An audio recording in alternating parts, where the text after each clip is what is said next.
Welcome to the Aerospace Advantage podcast. I'm your host, John Baum.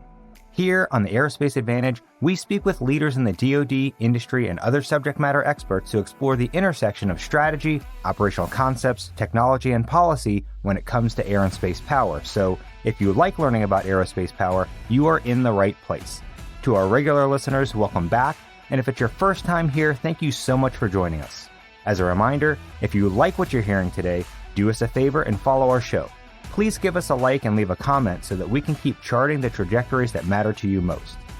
Welcome to the final episode of the Aerospace Advantage for 2023. And as I mentioned last week, it's become our holiday tradition to share some stories about being on orbit or looking back from the cockpit. So this week, we have General Retired Kevin Chilton. We also have Major General Retired Larry Stutzriem, our own Heather Lucky Penney, and Air Force fellow Lieutenant Colonel Gary Plugger Glojek sharing their amazing experiences with you. Well, to get this final episode of 2023 started, we have our very own Heather Penney. And, Heather and I, of course, just being friends, we share general aviation and we're still flying jets. I mean, Heather is the owner of multiple airplanes, but she's also type rated in several business jets. So Heather, you have tremendous experience and I'm super excited to talk to you. And I know that the audience is excited to hear about your flying experience. Yeah, thanks, Slick. That's what it's like. We get together and we talk about flying because not only, was it our job, but it's our passion too. So as I was thinking about, this year and what was significant about this year and how we wanted to close it out, what really stood out to me was the first flight of the B-21. I mean, I know I'm a fighter pilot, but that is really iconic. This is the first new bomber of our generation. And frankly, given the pace at which the Air Force recapitalizes its capabilities, it's probably going to be the primary bomber for the next 3 generations, right? The B-2. Yeah, I mean, we haven't seen a new bomber since the B-2, right? Yeah, the 1990s. And you think about that, then you had in the 1980s, the B-1, and before that was, the B-52, which first began its design cycles in 1947, and the B-52 is still flying and will be the backbone of our bomber fleet for the foreseeable future, right? But it got me thinking. It's one of those catch-22s where on the one side we celebrate, of course, how amazing the B-52 is, but then it's also the poster child for the problem set, which is, our Air Force is too old, but, so we'll stay focused on not talking about policy changes right now, and really get into just some holiday stories. So you mentioned the B-21 inspiring you, so I want to hear about that. Yeah, well, like I said, it's going to be an iconic bomber of our generation, and that got me thinking about other iconic bombers. And yes, the B-2 first stealth bomber, and the B-52 also very iconic, but the B-17, I think, when we think about bombers, is perhaps the most iconic. We've seen the B-17 in Memphis Belle. And also what got me thinking about this is Masters of the Air is going to be coming out in early January, telling the story of the 8th Air Force. I'm so pumped for that. Oh, yeah, totally, And the B-17, phenomenal aircraft for what we were asking it to do. Designed in the late 1930s. Did you know they made almost 13,000 B-17s? I mean, just... Wow. 13,000. Yeah. And just to put that in context, right, and we talk about it all the time, we bought 21 B-2s at the last bomber buy. Yes, exactly. So when you think about pure conflict and attrition, again, all right, so let's get back to Happy Land, because my story really is about flying the B-17, because I've had the chance to. I've participated in living history flight experiences where you actually get to fly these old World War II aircraft and bring them to small town America. And what a privilege that is, sitting in the right seat of the B-17, getting to start it, getting to take it off, fly, and give rides to Americans so that they can actually experience the very physical, visceral, and emotional piece of flying these airplanes. Because it's one thing when they're just like parked and plaqued, right? I mean, the airplanes are euthanized and they are just sitting there static, and you read about their horsepower and their altitudes and so forth. But actually getting to hear it start up, getting to see it move, see it fly, or be in the belly of the beast when it is in flight, is something totally different. So I thought I would take the audience through a little bit of a flight, because it is so very different. Yeah, please do, because what you just said really struck a chord with me. It's one thing when you see a static display. It's a different thing when you walk up to an airplane that flies or just flew, and you feel the warmth from the engine, right? I mean, it's like a living, breathing machine there. Yeah, So and I can only imagine what it was like for you walking up to the B-17 knowing that you're going to go fly it. Exactly. So after just walking around the aircraft, making sure you've got enough oil, 26 gallons in each engine, right? Enough fuel for the flight, and making sure that all of the flight controls and everything's in good condition.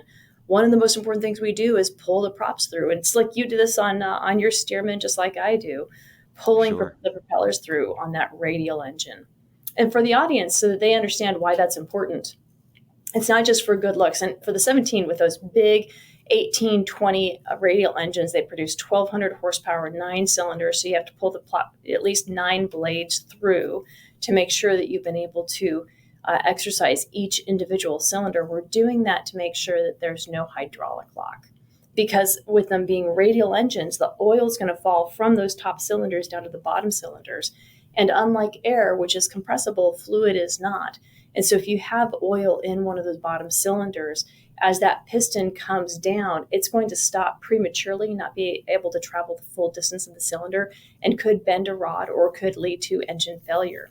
So that's why we do that at the very beginning. So, we grab a couple people and you pull the propeller through 9 times minimum. I like to give a couple extra blades, for mom and good luck. And we do that for all 3 engines. So it's quite a physical effort before you even get to the point where you're thinking about starting engines. There's 2 ways to enter the B-17. One is where we bring the passengers in. The other is where some of the crew primarily goes in. And what I'm talking about is on the aft right side is where you can enter from the tail.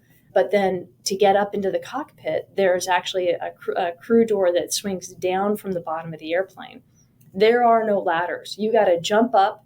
You got to catch the top of that little door frame, which is probably about a 2.5 by 2.5 square, and then swing your body up and then into the fuselage. So Heather, this is bringing me back into 12 O'Clock High. So that was not just for the movie. Like, you really grab the bar and swing in like, you're super cool. Yeah, exactly. You really grab that bar and you swing in like you're super cool. For short people like me, not super easy, but it did give you style points. So the cockpit's really not that big, especially when you're considering all the crew duties, all the airmen that were up there. I mean, the crew for the B-17 was 10 people. So you swing yourself up there, you maneuver your way into the right seat or into the left seat. And you've got to maneuver your way and not bonk your noggin on things, because like you've got the stanchion there for the turret.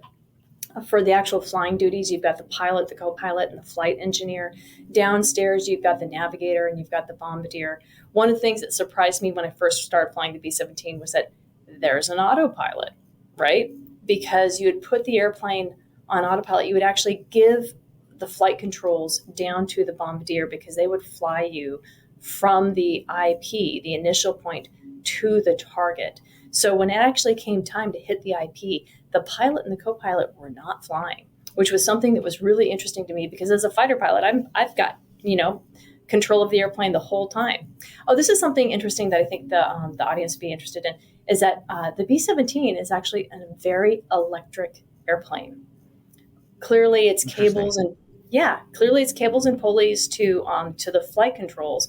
So as you walk through, like the bomb bay, if you walk through the back, you can actually see the cables that connect the yokes and the rudders to the flight controls. But the only hydraulics on the airplane, I flew the G model, were primarily for the brakes and the cowl flaps. Now they did do some other turret controls in the G model. But that wasn't activated when I was flying it. So really, it's only the brakes and the cowl flaps that use hydraulics for. Everything else, the gear, the flaps, are all electric. So you really have to, in part of the pre-flight, we go through a fairly intensive check of the electrics. Now, the G model that I flew, we had a generator on the number 3 engine. So instead of starting 1, 2, 3, 4, we would actually start 3, 4, 1, 2. because once we got that generator going, that could then provide us the electrical power for the direct drive starters for the other engines. The B-17s in World War II, they actually had an electrical inertial starter that you then meshed to begin moving the propeller around. So you get up there, sitting in the right seat. I'm doing the pre-oil, so I'm dribbling oil using an electric oil pump. I'm dribbling oil into the cylinders from the top to try and make sure that everything is well lubricated, so that when we start the engines, we're not getting that friction. We're not going to have any kind of metallic lock. So everything's pre-oiled, and then we're going to go ahead and start number 3.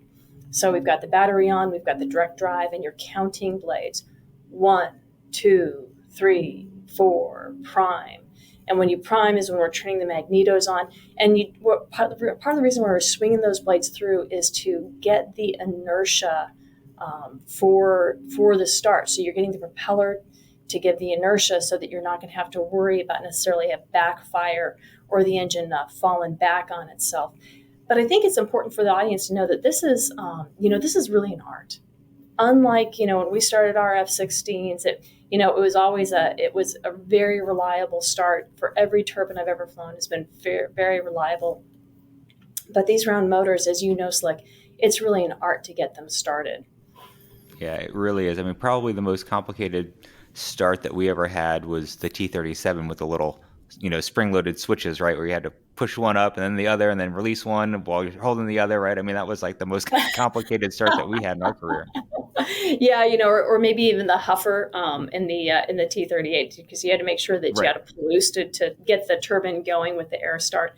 But even then, it was always very reliable. And so there's really an art to getting these radial engines started. So you get all 4 started, and when they go, there's oil already in the cylinder, so smoke is going to come out, and you can feel the aircraft shake and vibrate. I mean, this really is a living creature when you get the engine started, when you get it going, and you begin to hear all sorts of noises as the aircraft wakes up. So we do have the hydraulic pump is there in the cockpit. So you hear that thing whirring as it's pressurizing, so that you have the brakes when you're taxiing. People need to understand, this is a 4-engine tail dragger. It is, and it's enormous. There is so much inertia and mass as you maneuver the aircraft and taxi the aircraft, much less just get it airborne, right? So as you begin to taxi, you've waited for the engines to warm up. You get to 100, then we're willing to push them up above 1,000 RPM, and you start to taxi. And as long as we're going straight, we're going to make sure that tail wheel is locked, and that's down in between the pilot and the co-pilot. And there's a little button on this handle that you have to reach down, and you have to push the button and pull it up, and you lock the tail wheel, and you can feel the physical lock of the tail wheel. And that's to make sure that the airplane stays going straight, because you've got this big fin on the back of you, which is ready to catch any kind of wind and weather vane you in the direction of the wind. And then suddenly you're going where you don't want to go, which is off the taxiway. And then and Heather, it is so worth mentioning that the tail dragger piece of all this is such a huge game changer from a complexity standpoint on the ground, right? Once you're airborne, it's not a big deal that it's a tail dragger, but taxiing, taking off, and landing the airplane, and the transitions from taxiing to taking off, and from landing to taxiing is just so I hate to say, but it's just so dangerous, because you can ground loop these things with all that mass that you mentioned. It's a lot. Yeah, no, thanks for pointing that out. In the interwar years, if you weren't a major, they wouldn't let you fly the B-17. And then suddenly the war kicks off, and we got 19-year-olds that are sitting in the left seat flying this airplane. It just really gives you an idea for the kind of how actual combat changed the acceptable level of risk for who was qualified to fly these airplanes. But you're right. I mean, and you really do feel that mass. And it's, from the main gear all the way back to the tail wheel is a far distance. And so you have to be conscientious of that, not only to make sure that you don't take out a taxiway light or, some poor guy that's sitting behind you, but the further that distance is, the more likely the aircraft is to more prone it is to ground looping, because it's easier for it to get outside of the main gear, which are fairly wide. And for those that don't know what we're talking about, the easy thing is think about pushing a shopping cart backwards, right? As soon as you push it away from your hands, the thing was going to spin around to try to go the correct way, if you will. That's what the airplane's always trying to do. As a pilot, you're just fighting that the whole time. Yeah, and so you're tapping on the toe brakes, controlling the airplane, and it's lots of minor corrections. And you can hear the squeak of the brakes, and then you can hear the hydraulic pump repressurize. There's a wobble pump on the right-hand side of the co-pilot seat in case you need to activate that and actually manually pump up the hydraulics, which I had to do once on a landing, to make sure that you have the brakes available. Run up is pretty standard for any kind of, reciprocating engine. You're checking your magnetos, you're checking to make sure that you've got the right oil pressure and so forth. But the takeoff is probably one of the more complex things that you do. You're going to push, and with those 4 engines, it's really interesting how they connect all 4 of those engines. You use an underhanded grip to push those forward. The co-pilot's going to come up behind to make sure that the throttles are even and that they all go forward. And you're managing the friction, the throttle friction. You're calling out your airspeeds. You're always making sure, tail wheel definitely is going to be locked.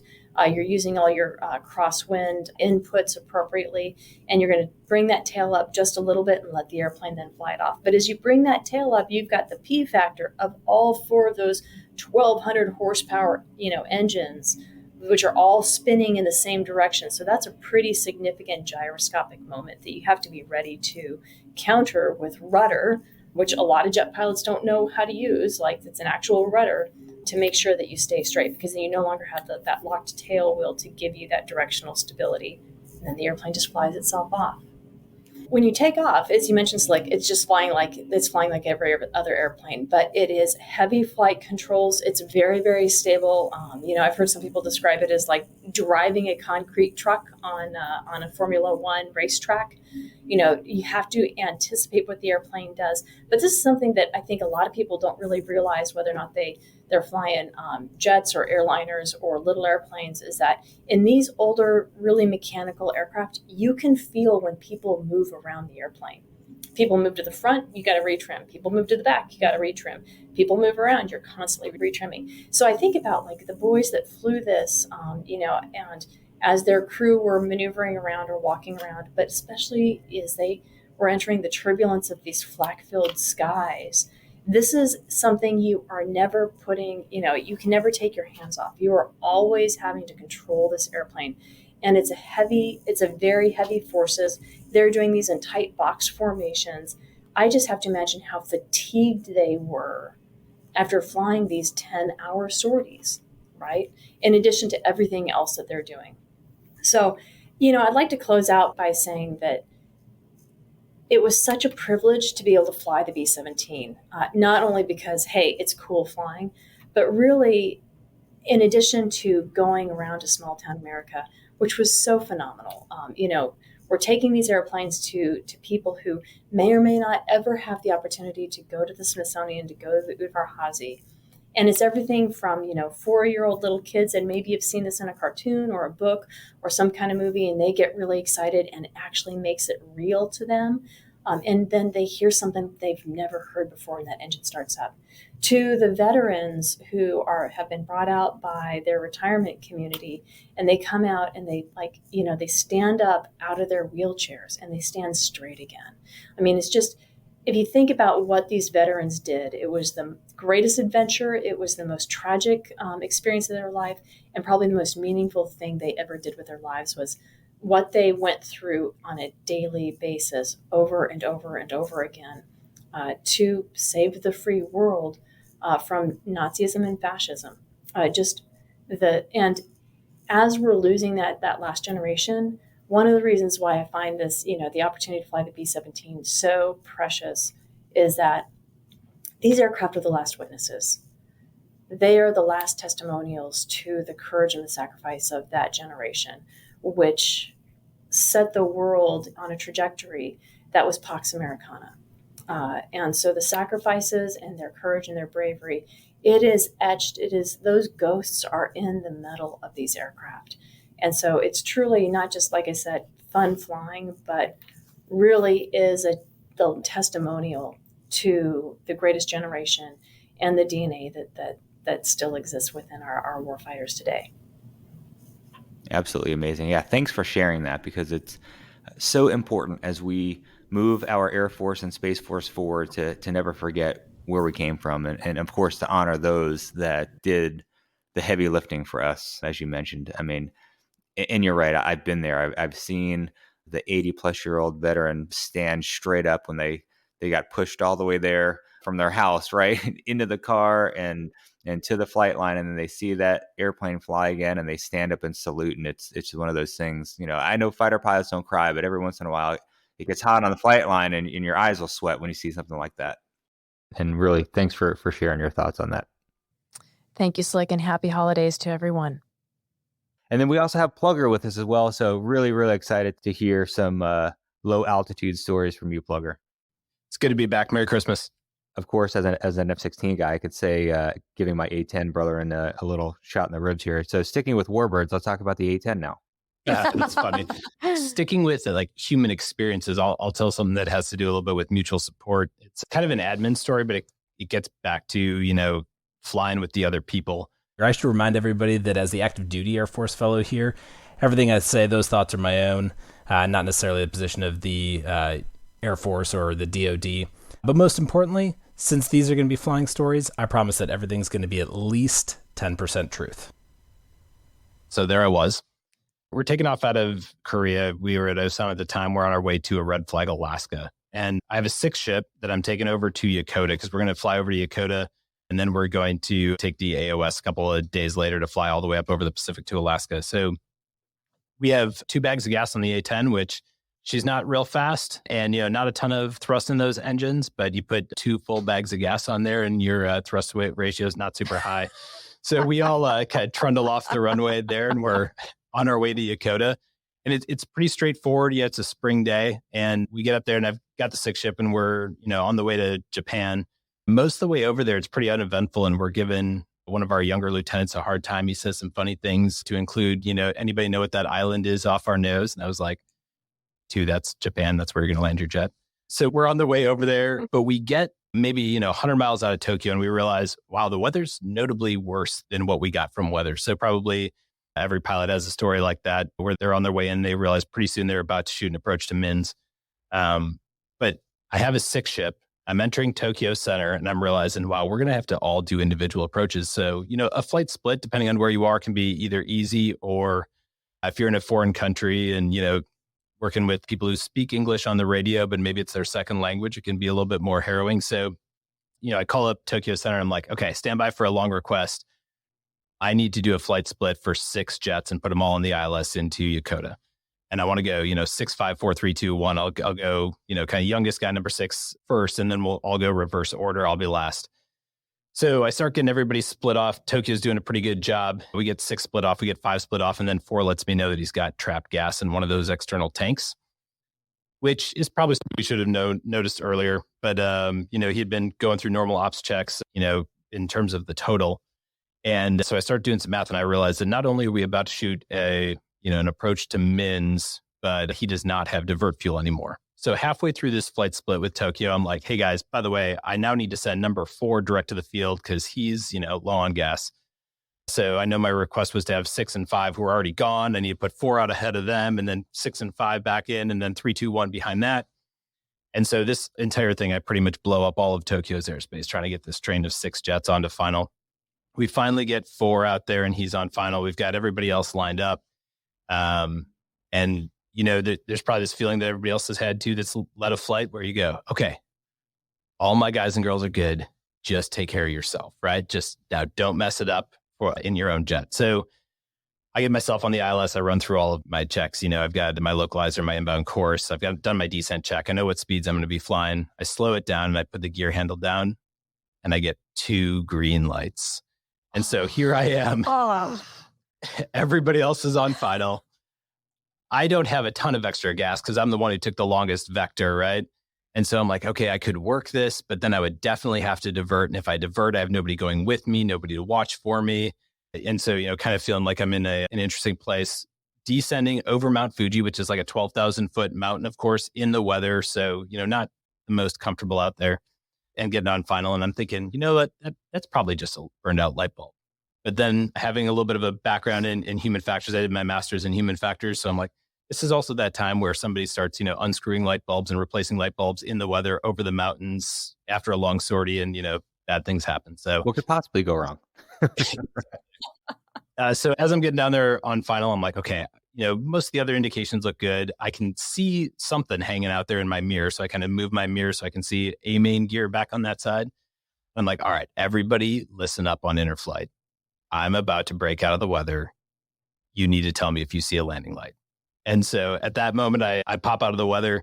And who is it? But it's that young lieutenant that we've been making fun of for, the last 2 hours, the one that, we're giving a hard time to, who goes, one good landing light. I'm like, all right, pull the throttles back to idle, set it down on the runway there. So it's one of those things where you've got, we tend to give young guys a hard time, but when you need the mutual support, they also tend to come through. So that was one of those days where it was probably like a lot of flying stories. You have maybe 2 hours and 15 minutes worth of boredom and then 15 minutes of pretty intense problem solving.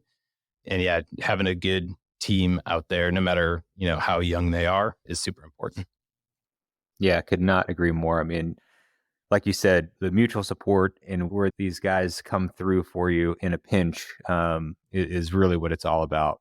I mean, we are, as much as we love being, single seat fighter folks, it is absolutely the team that really brings the firepower together. Yeah, I remember at one point when this is probably back in pilot training, someone saying like, oh, I don't want to fly fighters. I want to work with a team. And like a bunch of fighter pilots turned around and looked at him and were like, excuse me? What do you think flying fighters is all about? Like you're going out there with a 4-ship or maybe 100-ship LFE. You're working with JTACs on the ground constantly. You're working with people back in a TOC over 3-4 different frequencies. You're doing combat search and rescue with helicopters and PJs and other forces that may be on the ground trying to help you out. You've got your seed coverage, your OC, like it is all a team and a force package, and you live and die by that team. So here's the real question, Plugger. Did you buy the beer? I'm sure I did. This actually made me think of another story. This is super simple and short, but I'm taxiing out through a busy ramp one day. This is again at Osan Air Base in Korea. And I have a young number 2 behind me, just taxiing, follow me. It's just a 2-ship, normal day, good weather, all the things. And this fuel truck starts driving, and he was, no kidding, going to drive right in front of me. And my number 2, again, young lieutenant wingman, he just, sometimes we go direct to the call sign, not even the like, hey, 1-2 request or 1-2 recommend. It was Plugger, stop, slammed on my brakes, and fuel trucks drives right in front of me. We went out and flew that sortie, came back, and he had a really nice bottle of scotch sitting on his desk. So, like, dude, I probably would have seen it, but you know what? It doesn't matter. You did exactly the right thing. You told me to stop. I trusted you without question, and we did it. So I think that's what it's all about, is that mutual support and like how we work as a team. Yeah, and it's also the soft skill set of knowing how to get people's attention the right way, being directive, descriptive. And I talked about it when we had a student, he didn't fully G-lock, but he was an A-lock. And somebody at some point during our career had mentioned, hey, if you call somebody by like their first name flying, like that's going to get their attention, if someone's like Heather while you're in the middle of flying a jet, you're like, that's something I don't hear on the radio. So, great technique by your women to just call you by your call sign to get your attention, that not using the tactical or the flight call sign of the day. You obviously know something is abnormal when you hear that. It's interesting. That's actually something that Robin Olds did in Vietnam, is that he would, as he was planning out his missions, he'd reach out to the Connies the day before, the 121s, and talk with them about what he was looking for, what he was expecting, and ensuring that they called him not by the call sign, but by his name, so that he knew that call was for him and didn't get lost on strike frequency, which if any of y'all listen to old Vietnam tapes, the strike frequency, it is jam-packed. Yeah. I remember in Afghanistan, we had a picture of all of the different, it was oriented around a map, and each little fob and cop, this is like 2013, 2014, so we're starting to shut some down. But each place that we had JTACs out there, so the combat controllers or the TACPs, we had their call sign, their picture, and their real name. So we could call them up. Cool. We could pre-brief with them if we were going somewhere that was pre-planned. You could be looking at the guy's picture as you were talking to him. You knew his real name, and then that was what you saw while you were up there, not just another voice on the end of the radio. Yeah, that's great. Now, those are incredible stories. I really want to get the generals to chime in here. So, Chili, Stutz, take it away. It's been my pleasure, that's for sure. And I want to wish you and all our listeners out there a great holiday season. Hope everybody has a chance to spend time with family, friends, and get some relaxation in before we read 2024. Yeah, I'll add my Merry Christmas and Happy New Year to all. And General Chilton, I hope you have a lot of snow out there in Colorado Springs. Thanks, buddy. All right. Now, having two general officers here on the podcast today, I know that especially, as a young guy, you look up to folks like you all and think, these fighter pilots are perfect. I mean, everything that they do is just well thought out, perfectly executed at all times. But as I learn going through the ranks, and especially getting a chance to talk with folks, that there's probably some learning points along the way that made you all into the amazing leaders that you are. So I'd love to hear some of the stuff or learning points that you had as you were growing through your career. I think General Chilton is probably as perfect as you can get. I don't know. I was going to say, what are you talking about, son? I think one thing fighter pilots are rightly accused of is having maybe a slightly oversized ego. But, I think in our business, the business of being a fighter pilot, if you don't think you're the best, then, you shouldn't be in the business. I mean, you're certainly always striving to be the best. But I got a story I can tell about young Lieutenant Chilton, even before he knew he was going to be a fighter pilot. He thought he wanted to be. I was in T-37 training, so primary jet training at Williams Air Force Base, and it was, I'd been cleared solo. First time to go out to the local area and fly around by yourself, and you were supposed to go out and practice your aerobatics and certain maneuvers you weren't supposed to do, like spins, and then come back to the pattern, do a couple of patterns and land. So no one's watching for the first time. And I was out in that area doing some acrobatics when I looked down and I saw this Cessna, looked like to me, light airplane anyways, flying through my area down below me. And there were military operating areas where we flew, which were not restricted areas. So it was actually legal for this guy to be flying through there. It wasn't smart, but he had made the decision to fly VFR, not talking to anybody through our area, to the area I was operating in. And I looked down and I went, all of a sudden I shot, flashed back to all my these World War II movies I'd watched and stuff. Airplanes rolling in on other airplanes. I said, I'm going to roll in on this guy. Oh, boy. Oh, boy. So I roll over, my back pulled down, roll out, and I got him foresighted. And I'm diving in from above in my mighty T-37. I think the top speed on that was 250 knots. Mm-hmm. But he was probably doing about 80 or 90. And he went from being a small little airplane to getting tremendously big in my windscreen really fast. And I thought, oh my God, I'm going to hit him. And so I just snatched the stick back in my lap as hard as I could. And then obviously I didn't hit him. But the next thing I knew, I'm in this gentle climb at about 1G. Thank God. And I'm feeling really funny. I'm jerking a little bit. And I feel really tingly. And it's like I'm waking up. And for a moment there, it's like, what happened? Oh my God. What's going on? And I really didn't have any idea of the fact that I had blocked myself out. I G-locked myself. Oh my gosh. Thank God, in an upward vector. And it wasn't until years later when G-lock became a big issue, when particularly after the F-16 came in with its 9G capability, and we had some tragic accidents where they started talking about what the symptoms were. And this is many years later, and I'm going, holy smokes, that's what happened to me in pilot training. At the time, I had no clue. I thought maybe I was hypoxic. I put my oxygen to 100%, but, having narrowly hit this guy, my heart was still beating pretty fast. Oh my God. All I did the rest of that sortie was just kind of drill around the area and came back in and did a couple landings. And I never thought to tell anybody. I didn't want to tell them I almost ran into a civilian airplane. Oh boy. But I had no idea that I G-locked myself 2 years later. And I was so lucky. Oh, this is amazing. So you're not going to believe this, but I don't believe anything. No, checks in the mail. I'm telling the truth now. I had from what you've said, identical experience in T-37s and pilot training. I was advanced. No kidding. This is my setup it was the first solo going out to the area because the first solos in the pattern. And so this was just like you out to the area. And I was cleared to do like 3 different aerobatic maneuvers. And one was a loop. So I set myself up, out there. It's just, it's thrilling. You're out there all by yourself in this T-37. And I lay in those 5Gs and I was as relaxed. Now, because I'm so much younger than you, Chili, we had those academics before we went out. So I knew I pulled those 5Gs. I had not tensed up my legs. Of course, in the T-37, we didn't have G suits. And the next thing I know, I see my gloves in front of me. My arms are just kind of floating. I'm kind of 0G, and it's surreal. I don't know where I'm at, and slowly the consciousness comes back to me, and I realize exactly what I've done.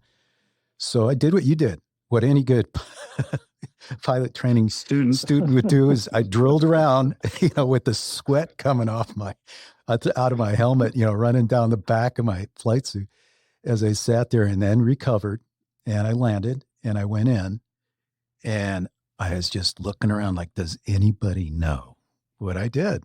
And I swear, I thought the scheduler greeted me and said, how'd it go? And does he know something? It was great. It was fantastic. My IP says, how'd it go? I go, oh, it was just great. And I never, ever fessed up to that, for decades. I was a colonel when I told this story. But it makes you wonder, how many pilots, just you and me having the identical story, it makes you wonder how many times that's happened out there. No one knows that. Absolutely. Or just in the history of fighter aviation in World War II. I don't remember anybody ever talking about G-lock until the F-16 came around, really. Yeah. We were taught to do I guess it was called the M1 maneuver or something in pilot training. But right. Like you, when that airplane filled my windscreen, I wasn't thinking about doing that one maneuver. I was just get away. So I put the stick in my lap without any preparation, just like you did. Yeah. Same dynamic. I will say, Slick, you bring up, there's no lack of ego in a fighter pilot, but because of that experience, I never, ever came close to anything like that again in my flying career. And I was pulling 9Gs all the time in the F-16 and loving it. But it was one of those lessons that sticks with you for a long time. That's for sure. I hope I don't get my wings rescinded by the Air Force when this gets aired. Yeah, you might get a visit by a JAG. I don't know. I think I've had other experiences. Have you had any things that have happened on the ground you'd like to talk about that made you a smarter man? Smarter fighter pilot there, Gerald? Are you asking me? Yeah. I don't know if it made me a smarter fighter pilot. I did have this has nothing to do with flying, really. It really has to do with camaraderie and tradition, I think, and just good people. I may be the only wing commander in the history of wing commanderdom that the first Monday in command, I found myself on my own blotter. Police blotter that morning. I think I'd taken command of the 9th Reconnaissance Wing on a Thursday. And so late in Thursday afternoon, and I think it was Friday evening, maybe that night, where my family, we're just barely moved into the house on base, boxes everywhere, and got the kids tucked in, and Kathy and I are sound asleep. And about midnight, she elbows me and wakes me up and says, I think we're being roof stomped. And one eye, open one eye, and I go, yeah, I think you're right. So it was first night in command. So I jump out of bed and I run out the front door and grab the garden hose, start unreeling it. And for those listeners who don't know what a roof stomp is, it's when you just get a bunch of typically well lubricated group of pilots late in the evening and have a bright idea to go sneak up on top of somebody's roof and jump up and down.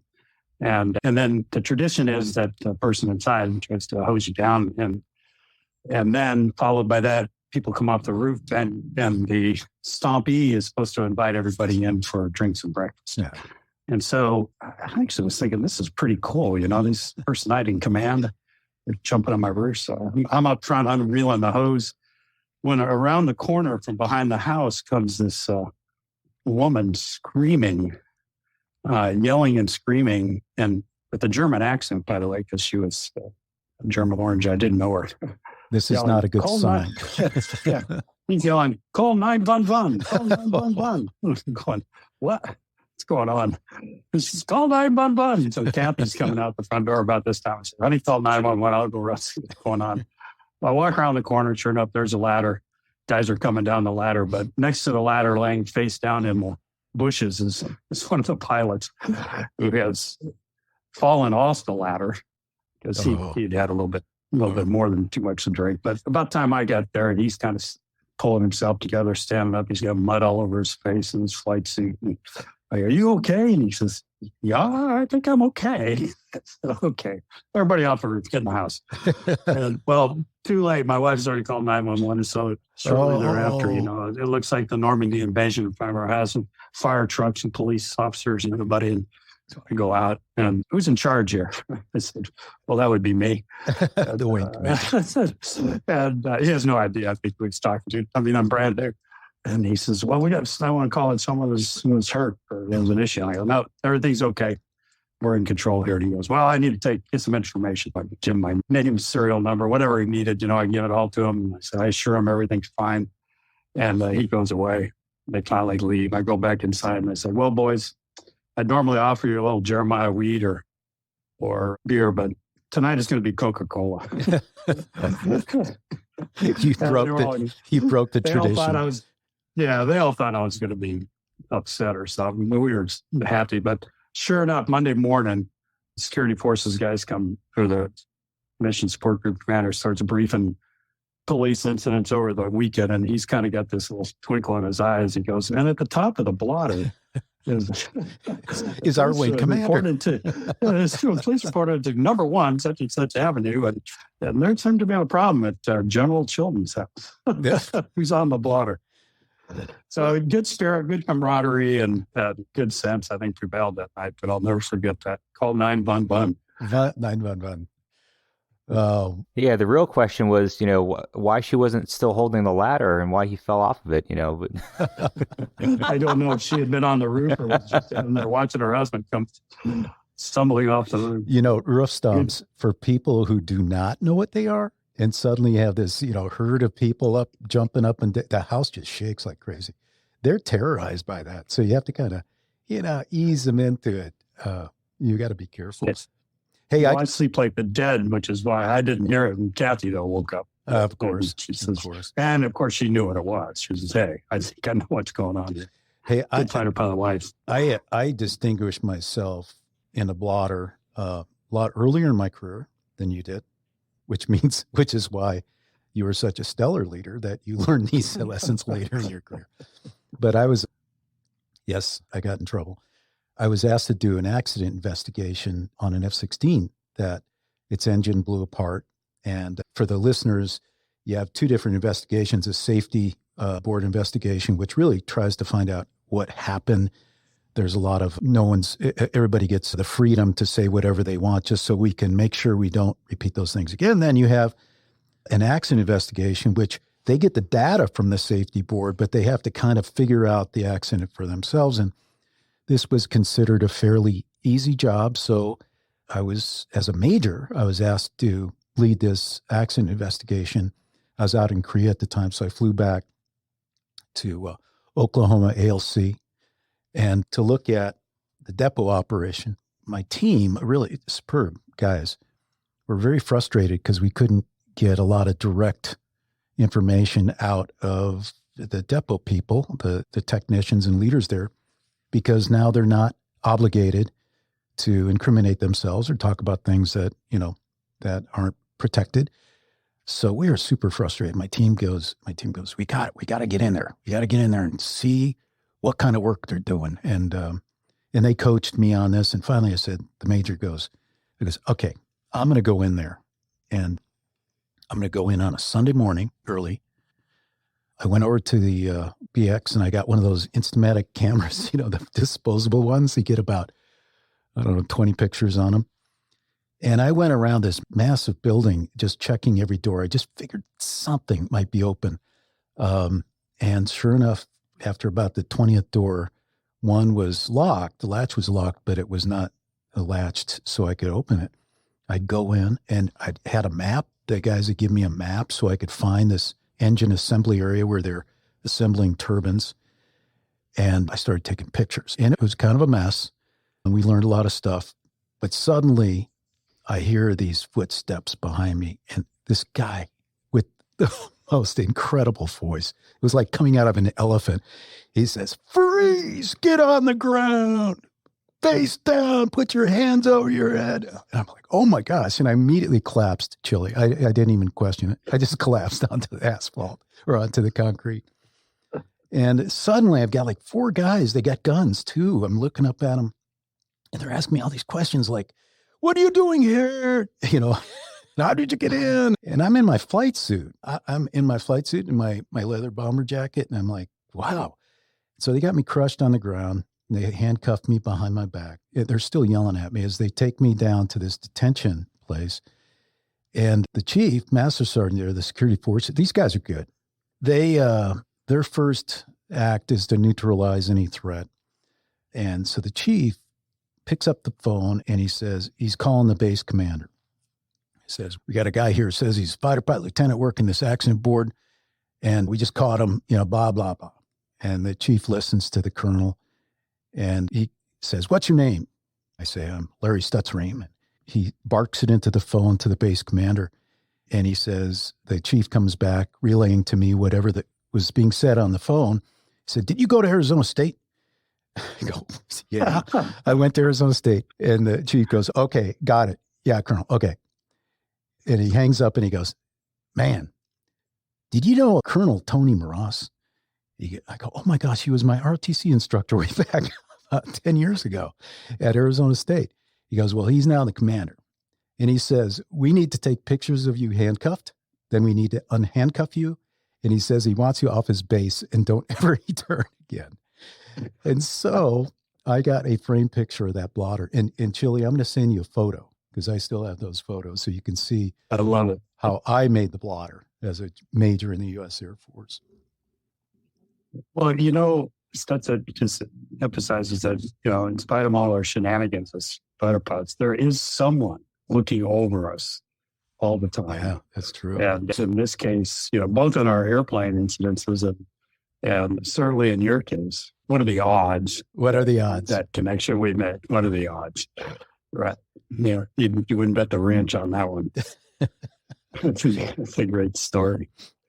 Well, you got any other flying stories you want to relate to when you learned a lesson besides back? Oh, yeah. Yeah. I think that the fighter pilots learn a lot like we did with our G-LOCs. And I was flying the F-16 later, and we deployed on a training mission to drop some live ordnance in the F-16 down in Puerto Rico, Rosie Roads. I don't know if you've ever. Yeah. No, I've never been there, but certainly know about it. Oh, it's just absolutely beautiful. And they had a live range there at the time. And in my F-16 and a 2-ship, we're going to go out and we're loaded with 6 Mark 82s each airplane. But it was miserable on that ramp. There was just that radio chatter, and I was tired, and I was, I'd just been up the night before studying my -1 probably. And I was Right. just a lot of radio chatter. And so in the F-16, we had your VHF radio, which you talk to your wingman over, and you'd have that turned down a little bit. You had your main radio for air traffic control, and then you had the guard receiver, 243.0, that, people could be screaming on if they had an emergency. And I had all 3 of those. We were on the same inter-flight VHF frequency. And I'm leading this 2-ship, and I've had enough. So I turned the guard receiver off. I turned the VH off, and I just kept the ATC going. We take off, live ordnance, heavyweight. We're doing burner climb outs, and the range isn't too far away. And in the very background, I hear some, on the VHF, I have it down really low. I can hear in this really dim voice, it turns out my wingman's like screaming at me, but it's so dim, I can barely. So I turn up the radio so I can hear what he's saying, because he's behind me 20 seconds in trail. And I look back to see him. I'm doing a right-hand turnout, still in burner, and I look back to look at him, and holy moly, I saw something no one should ever see. It was out of the back end of my airplane, 90 degrees to my flight path. The wrong flame was coming out of the side of my back end of my aircraft, and it was like a blowtorch. I don't know. I'm probably doing 250 knots by that time, and it's going out about 15 feet and then bending backwards. And it was stunning. Of course, I hear my wing was just screaming, "Lead, you're on fire! Lead, you're on fire!" So what it was, an afterburner burn through, which can happen when you have damage to the afterburner can. It's insulated with actually a layer of air. And if you disrupt that layer because somebody dinged it or whatever in maintenance, that'll just burn up the metal and it can burn through. And you've got some fuel cells back there you got to be really careful with. So I immediately came out of afterburner, and it stops that burning. But I had been on fire, and I'm just waiting to, I turn out, I'm going to jettison my live ordnance so that I can come back for emergency landing. And I tip up the aircraft, and I look down, we're over the water, and there's just hundreds of boats. And I bank left, there's just hundreds of boats. And so I go, I can't get rid of these. Yeah, I'm going to hurt somebody. So I take these bombs all the way over to the range. I drop them on the range, come back, safe landing. Everything's cool. And I get, stop on the runway, get out. They take the airplane. I go back in, and there's my ops officer. And he goes, "Why didn't you get rid of those bombs? You should have gotten rid of those bombs right away." I go, I had to kill a lot of people. And he goes, "Your mission is to bring that aircraft back." And I go, "Oh, no, I wasn't going to bomb a bunch of civilian boats off Puerto Rico. That's a U.S. territory. We can't do that." Anyway, I was grounded for the next couple of days, even though, I felt I did the right thing. Yeah. But I learned, Chili, the discipline of you can get frustrated and do things that put you at risk. And that's what I did. I really could have had that burning a lot longer to where I could have done some major damage that would have required me to bail out of that airplane. That's incredible. Right. I want to pile on really quickly because I have a semi-similar story. It's worth telling that taking off in the last two ship on a Friday night sortie as an instructor at weapons school. So you can imagine Friday nights, late night, your last ones, you're taking off, but everyone's already waiting for you at home, maintenance, etc. So I'm on a 2-ship sat ride, verifying 2 lightning pods with a student, and we've got 2 2,000-pounders. So we're in the F-16 now. We're wall to wall, as we say. We've got 4 missiles, big bombs, ECM pods, double chin pods, the whole thing. And we're in the low thrust Pratt & Whitney jets that the weapons school had. And right as I pull the gear up, and I had not pulled the throttle out of afterburner, but the jet decelerated so fast that I hit my head into like the HUD and the upfront control panel.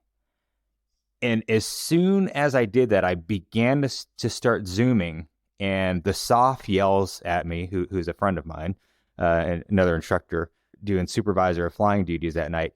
He yells, "Don't punch off your bombs." So I'm like, okay. The critical procedure would have been, to zoom and storage jettison. And it's like the one time I was going to get to hit what we call the OG's doorbell and drop 2 2,000-pounders off the end of the runway at Nellis at night. And so, when you hear a directive call like that, you adhere to it. There's something that I don't know. So I sniveled the jet. It's full of fuel, bags of gas, bombs, the whole 9 yards. And I can maintain about 88% thrust. If I pull the throttle any further forward, the jet just starts to rattle so bad, you can't even read the HUD and your teeth are chattering. Major engine problem. And I can only go, about 330 knots because I can't push it any faster. So now I'm climbing up, and my wingman had already taken off. I'm the IP of record. And because of that call, now I'm super, super heavyweight, and I can't go fast. Had I punched off the bombs, I would have got rid of, 2 370-gallon tanks and 2 2,000-pound bombs, come back and land. So for the next 3 hours, I'm at like 10,000 feet over Nellis, burning a hole in the sky, trying to burn down gas so that I can land, since I'm heavyweight with all this stuff. But since I can't push the power past 88%, it takes forever. But the odd thing, to Chili's point, was, there's somebody upstairs who's got a plan for you, because while I'm holding up at altitude, we hear a guard call, and we've got these brand new amazing lightning pods. And over at Beatty Airfield, which is like nearly 40 miles away from Nellis, I guess, an airplane crashed on the runway at night.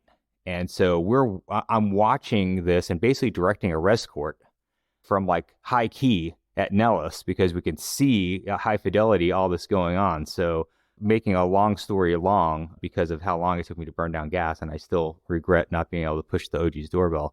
But it is crazy how some of these things happen, but there seems to be a reason for it. Yeah. And, it's like when you started telling that story about, being heavyweight, taking off and having engine problems, the only thing I could think of is, I'll bet maybe at that moment, for the one time in your life, you wished you were in an Eagle. No, sir, I didn't have that. 16 guys and F-15 guys. Yeah, two cultures. You two against me, it's a fair fight. It's still unfair. You guys are still in trouble. Well, as always, it's so awesome to sit around and tell stories and hear from each other's experiences. So I can't say thanks enough for taking time out of your busy schedules to share some of this with our audience. And again, just hope everybody has an amazing holiday season, and hope you enjoy the stories from the group here that we have at Mitchell, because it really is hands down just an incredible group of professionals. Absolutely, Slick, and appreciate you so much. Take care. Let's do it again sometime. Sounds good. Slick, thank you so much. It's always great to be able to share our stories and experiences and talk about what we love, flying. Yeah, thanks, Slick. And thanks to all our brothers and sisters who are downrange and overseas on remote this Christmas. We miss you guys, and thanks, TAC. With that, I'd like to extend a big thank you to our guests for joining in today's discussion. I'd also like to extend a big thank you to our listeners for your continued support and for tuning in to today's show. If you like what you've heard today, don't forget to hit that like button and follow or subscribe to the Aerospace Advantage. You can also leave a comment to let us know what you think about our show or areas you think we should explore further. As always, you can join in on the conversation by following the Mitchell Institute on Twitter, Instagram, Facebook, or LinkedIn, and you can always find us at mitchellaerospacepower.org. Thanks again for joining us, and we'll see you next time. Stay safe and check 6.